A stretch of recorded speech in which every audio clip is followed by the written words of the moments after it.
Japan's really been playing with the tsundere trope, haven't they?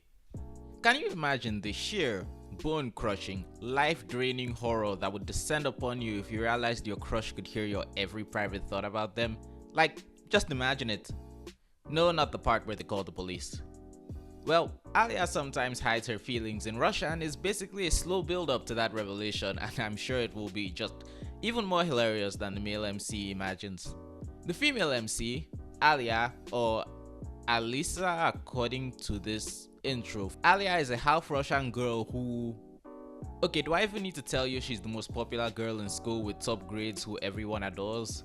There's even a scene where, and I quote, the most coveted guy in school shows up to try and ask her out for the sole purpose of essentially jobbing to show that she has a higher popularity power level than he does.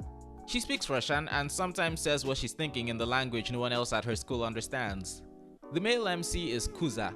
We meet him sleeping in class, which is frankly more characterization than some harem anime protagonists usually get. Actually, おはよう、クゼくん。また深夜アニメ？おはよう、アリャ。睡眠時間削ってまでアニメ見て。言ってもアニメ自体は1時に終わったんだけどな。いや、オタク友達と電話で2時間ほど。バカじゃないの？ oh shit, I have never related to an anime protagonist more. He also speaks Russian. Alya is not aware of this. Cue comedy. My descriptions are a bit mean-spirited, but honestly watching the obvious endgame couple banter made me think, damn, that's cute. And that's before we got to the part where Alya flirts with him without realizing he understands her.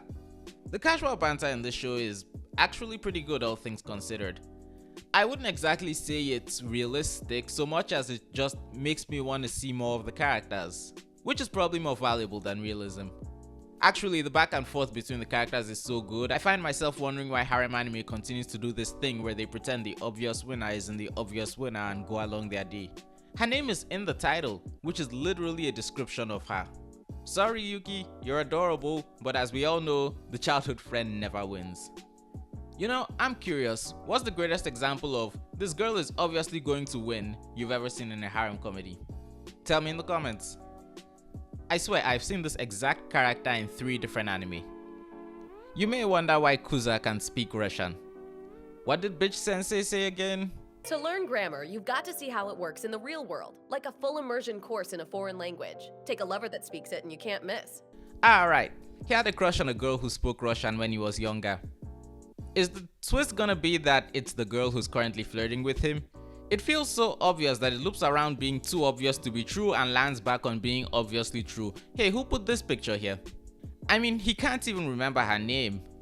The OP also kind of implies this.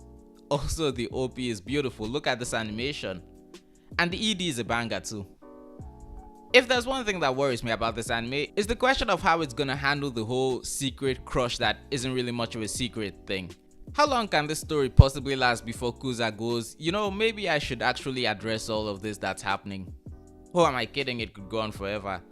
Though I will say I think it's great that the anime so far has been actually entertaining to watch even outside of its core premise of speaking Russian.